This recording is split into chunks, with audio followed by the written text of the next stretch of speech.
I often say that the key to having good style is not dressing like everyone else, but dressing the way you wish to be perceived. And if we do that in our normal everyday clothing, shouldn't we extend that to our historical clothing as well? Hello, friends. It's still 100 degrees outside, but I'm already thinking about spooky season. So let's tackle a witchy version of everyone's most loved and most hated part of historical costuming, the corset. Did I mention that I did all the construction of this thing in like the week before my vacation so I could get this out to you in time? Okay, let's get our villain on. Things are coming together, folks, but I'm still feeling a little under-supported in the bust, so we're gonna fix that. And we also need to make an angle adjustment on the side boning piece here, but the back looks good. The reason I'm fixing the boning here is because it's buckling weird. So I just drew a line while it was on my body in the direction that the channel should be. Remember that boning channels are placed logically. The ones in the pattern are only guidelines, like the Pirate's Code. To modify, use a ruler to straighten the channel marking. Then re-sew the channel and rip out the old one. Time to adjust the hip measurements.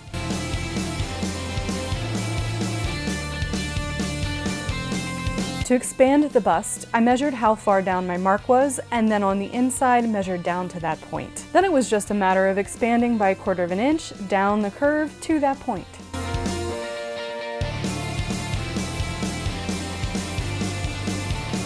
The other reason I haven't felt supported in this thing is because there isn't enough boning. Ideally, we're wanting to have a piece of boning every inch or so. So I got 2 pieces of straight steel to go in the center front.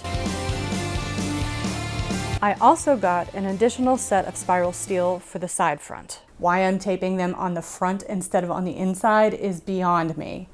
I'll regret it later.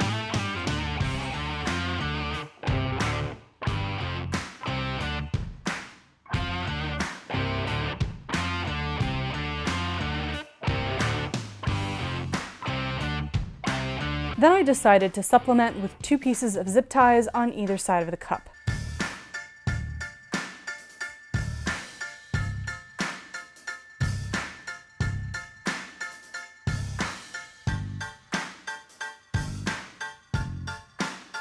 You see how it's now starting to take a more rounded shape? That's good.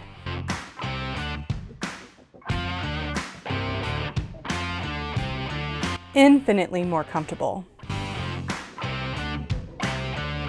Time to be honest with y'all. I've had zero motivation to work on this corset. I usually love doing corsetry. It's one of my favorite things. It's why you see so many of them on my channel. But there's just something about this particular project that has just made it daunting and not fun. Maybe because I'm an INTJ and my whole thing is I value efficiency, and I cannot think of an efficient way to put this all together and fit it properly without having to constantly pull out and re-sew boning channels. Whatever the case, this does need to get done, and I'm gonna have to suck it up and get through it.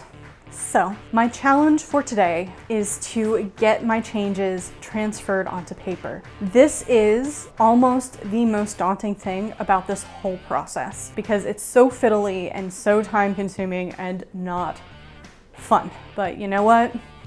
I have to do it. Okay, let's go.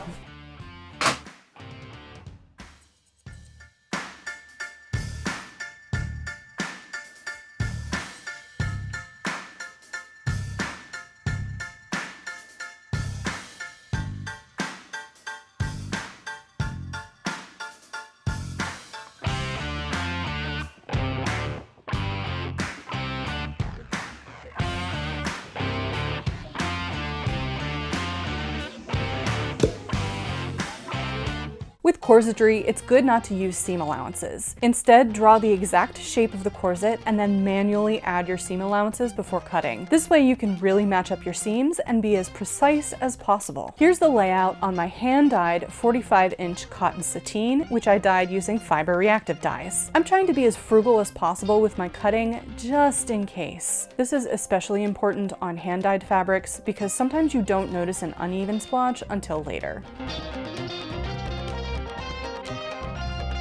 Next, it was time to deal with the lining. Same deal, different layout. I'm using black coutil, which I bought from Richard the Thread. It's 60 inches wide, so I'm able to get this out of less than a half a yard of fabric, which I serged and pre-washed. Editing Jackie here. I just want to reiterate the point that it is extremely important to do several mock-ups when you're making a corset. And let me show you why. Here's the original. Now my measurements were very close to the original pattern. I only had to add about 1 inch in the bust, but look at the difference between the original pattern and the final pattern. Isn't it crazy? Look at each piece. There is a huge difference in every single one. The waist, the bust, the width of the back is so much smaller. I don't know where my piece 4 went, but y'all get the point, right? All right, back to regularly scheduled Jackie. Next, serge all raw edges and mark the top of each piece as well as the number of the piece. If you watched my Angelica gown mock-up video, you know why marking the top is important. I highly recommend on corsets and stays to machine baste all your stitch lines. This takes a lot of time and normally it's too time consuming for me, but in this particular case, where even 1/8 of an inch can affect your fit, it really helps you out, trust me. Match your inner lining to the fashion fabric and smooth it all down. Pin the layers together. Now we're going to prep for the grommets. I want this corset to be super lightweight because I'm going to be wearing it a lot outside in warm weather. But I had concerns about its stability, specifically in the center front and center back. So I grabbed some medium weight muslin from my stash and quickly interlined those 4 pieces. I machine basted it down to the center to hold it in place. Place your back pieces wrong sides together, then pin them together. Note that I'm foregoing the instructions for this corset in favor of a more adjustable construction. Then sew both sets of backboning channels. Note the weird difference in length of these 2 pieces. Measure down 1 inch from the seam allowance and make your first grommet mark between the channels. I'm then going to use this grommet ruler from Amped Atelier to mark my channels. Note, it's very important that you keep your grommet distance no further apart than 3/4 of an inch.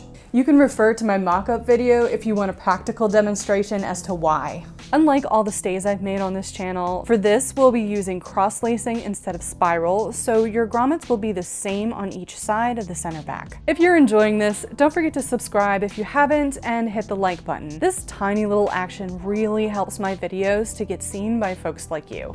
And y'all, I worked really hard on this thing. Now for, by far, the worst part of this, setting in the grommets. I don't have the money for a setting machine, and remember, I'm a villain, so I'm opting to set in my grommets using violence. First, poke into your fabric using your awl.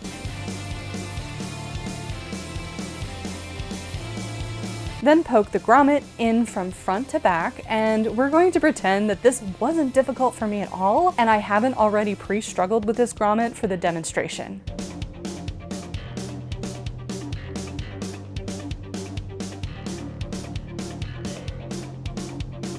Then, from the back, add your washer. Stick in your pointy finger, and smash, baby, smash. Now to attach the busk. Not that kind of busk.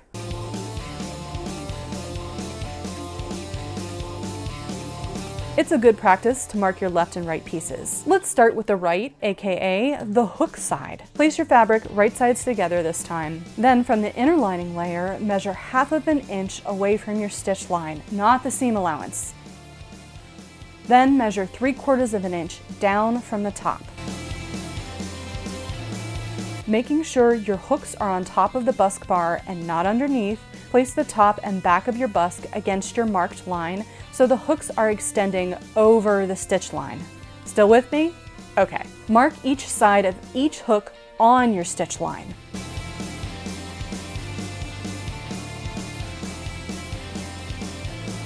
Then sew between each mark, making sure to backstitch at each end, which leaves these ickle little holes to stick your hooks through. Press the heck out of the fabric and insert your busk. Then pin right around the metal bar, including the top and bottom, pulling the hooks as far out as you can. Do not skip the pinning. Danger ahead! Let's do the left side, aka the knobby bits. First, stitch on the stitch line and iron out the seam. Then line your two pieces up and mark inside each hook where the knob should go. I then remarked using my eyelet guide just to make sure everything was straight, and then I triple checked it against the busk just to be on the safe side. Grab your favorite torture device. Make sure that you poke only on the fashion fabric and not the inner lining. Jab through your holes. Then insert the knobs. Finally, do the same thing as you did to the other side and pin flush up against the busk bar. Again, super important step, y'all, unless you enjoy breaking needles. I suggest that you turn your speed down on your machine if you can for this. You're sewing up against solid steel. Don't rush this or you will break a needle. Make sure you backstitch at the beginning and end and use a zipper foot. This is real time, folks. This is how slow I'm going, and you know I'm in a hurry. I ran into an issue on the knob side where the knobs were getting stuck in my foot. That's a sentence I never thought would come out of my mouth. So this is my workaround, in which I lifted the foot and sewed until the object was passed, and then lowered the foot again. The stitch line is a little bit wonky, but it worked. With all my fasteners in place, I could then turn my attention to the boning channels. Ideally, you want to do this from the front, but friction pen won't disappear from the sateen, so I'm doing it on the opposite side. It's best to start on either the top or the bottom and sew in the same direction for each channel. Some people like to do the opposite, but I find that leaves the channels quite wrinkly. You also want to start in the center of your corset and work your way out.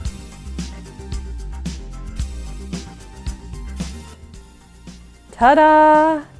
This is why ironing's so important, folks. And the worst is over. Let's start the fun stuff. The key to doing this is to make sure your pins are hitting the stitch line on both pieces.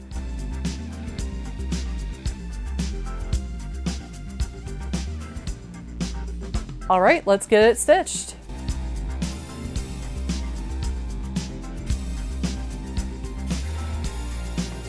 If you watched my previous video where I mocked up this corset and talk about how to fit a Victorian corset, you know that I think about fitting a corset in 4 different stages, and I only covered the first 3 stages in that video because we are now about to enter stage 4, which is the final fitting process.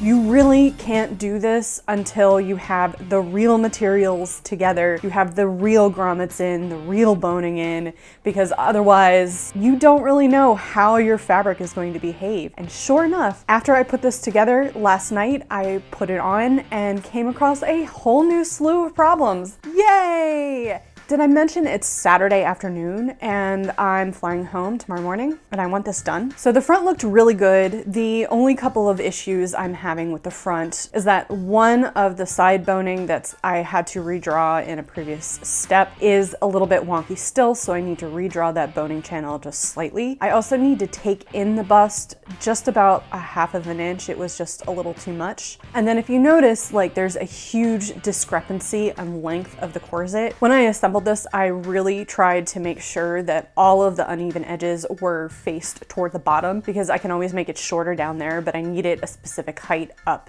top. So what I'm gonna do is I'm gonna go ahead and trim all of that down. I cut the cotillion too long. I don't know how. The major issue I'm having is in the back. If you look here, the grommet section was just wrinkling like crazy. Now part of that is because it's too long. And I think I put one too many grommets in because I was going off of the length of the cotillion and not the fashion fabric. I really wish I hadn't included that bottom grommet because my steel boning is only so long and I don't have any more here. So the plan is I am going to shorten everything. I'm gonna shave off a little bit of the top and a little bit of the bottom. Hopefully that helps. I also think we need to have a little bit more boning in the back, so I'm gonna add 1 or 2 depending on if I have enough zip ties. And then I also think that the waist is a little low in the back. If you look here, I drew where my waist actually is and where my waist is cutting in on the front and it is much lower. So we're gonna make those few changes and then I'm gonna put it on and I'm going to do the most important thing that you have to do when mocking up your corset in the final stage, and that is wear the heck out of it. I have a bunch of stuff I have to do on the computer today. I have to edit my dye video so you actually get to see that next week. I have a bunch of housework to do. I haven't even started packing. So I'm gonna put this baby on, I'm gonna wear the heck out of it. I'm gonna let it mold and shape to my form.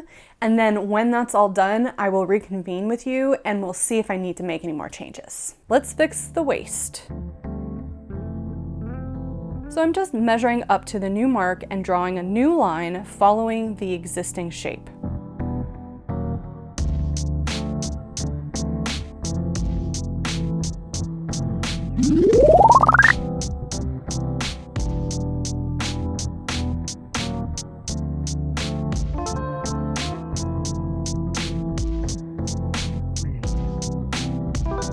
This is kind of scary, but it has to be done.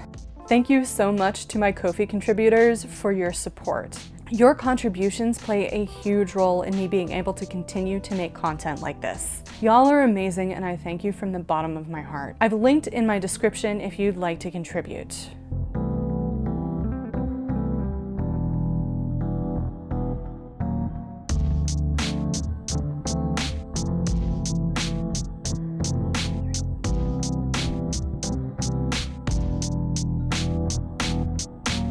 Here's the fixed channel. And the fixed bust. And here is the hip adjustment. And with the trimming, my steel bones are exactly where I need them to be. Yay! I'm thinking I maybe need an extra channel in the back, so I went ahead and added it here just in case the try-on doesn't go as planned. We are now past hour 3 of wearing this thing in. I would like to wear it longer, but I have things that I have to do today that I don't want to do in my corset, like go run 5 miles, which I have done once on this channel and will not do again. Let's talk about the good things. I was extremely comfortable in this. I did a lot of stuff in this baby. I cooked, I ate lunch, I did the dishes, I packed, I wrangled a suitcase, I changed the thread on my serger, and then serged a gazillion yards of black shentung polyester. I was pretty comfortable. I was feeling pretty good. I wasn't feeling any issues until I sat down to do some writing on my computer. Then I started to feel pinching because we are still getting a mass amount of wrinkling on the back of this. Now, part of this, as you can see, is that the boning is escaping very easily out the top of this. I think that once I get the top of this closed and the boning can no longer escape, it is going to hold it a little bit further straight. I do think I will add a third piece of boning in the back. I already have the channel sewn, so all I gotta do is sand 2 more pieces of boning. Hopefully that will help. If it's wrinkling a little bit, oh well. I'm gonna be honest with you, I never intended this to come out perfect. Like I was talking about in my previous video, you gotta make corsets a couple of times and make mistakes to really understand how they work. And while I have made a bunch of other corsets before, this is the first corset that I have made that is historically accurate, that is meant to draw in the waist, that is meant to shape your body the way a Victorian corset is supposed to. And so I never expected this to be the absolute pristine, perfect corset. It was gonna have some flaws. I do anticipate that I'm going to have to alter this at some point, so we're just gonna go ahead and live with it. As you can see, I haven't ironed this out. That's because we're going to use my creases to mark the trail for the waist stay. This is a very important step that you cannot skip in a corset like this. The point of the waist stay is to help support the pressure that this part is going to take while you're wearing your corset. So trace your waistline before you iron this baby out. Before you iron and add boning channels, make sure to rip out all your basting stitches.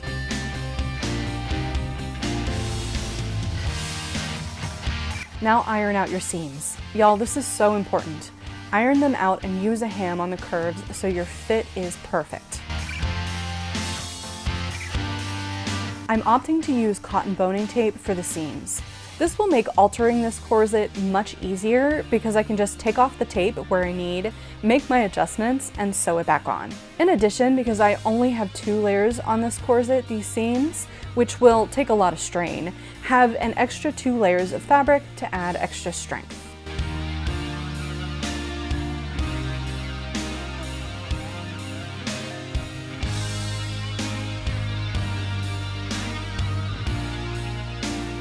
With the channels sewn, it was time to finish up. With the boning in, I finished off the top and bottom edge. This is one of those times where you really want to go slow. I broke a needle, of course. Learn from my mistakes.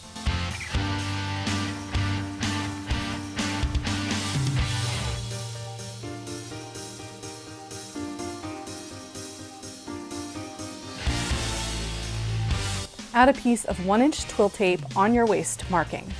I highly recommend doing this over a ham and stretching the fabric out as you go.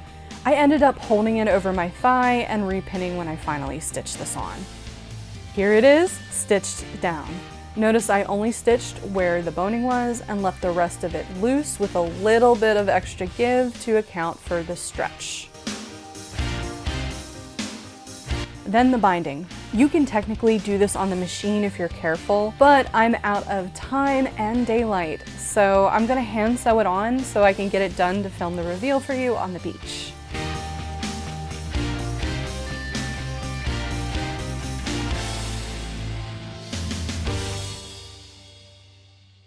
Final touch was to add and hand stitch some pretty lace to the top.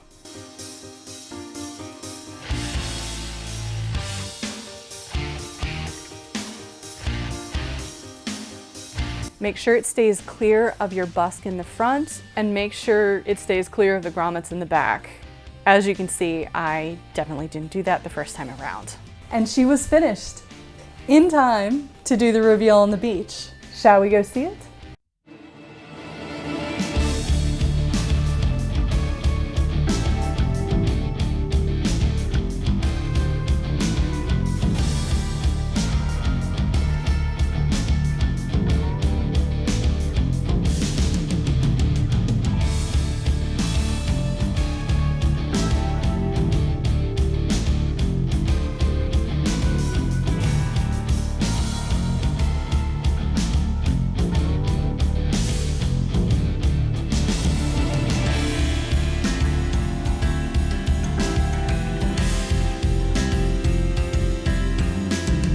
Even though I was not in the headspace to work on this project, I'm so pleased with the way it came out.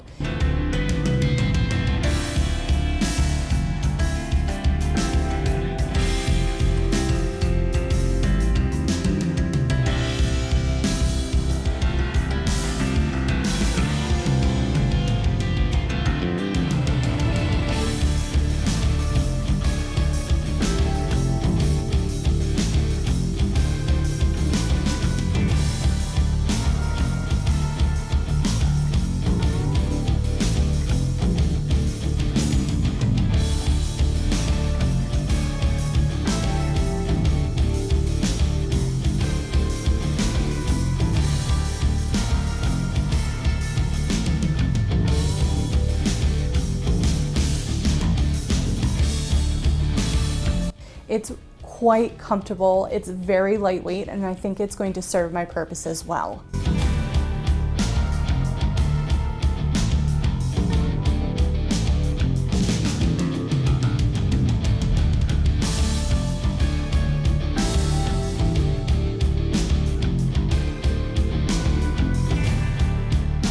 And if you'd like to see more fun historical corset content from me, you can check out this video here on the screen. Thank y'all so much for watching.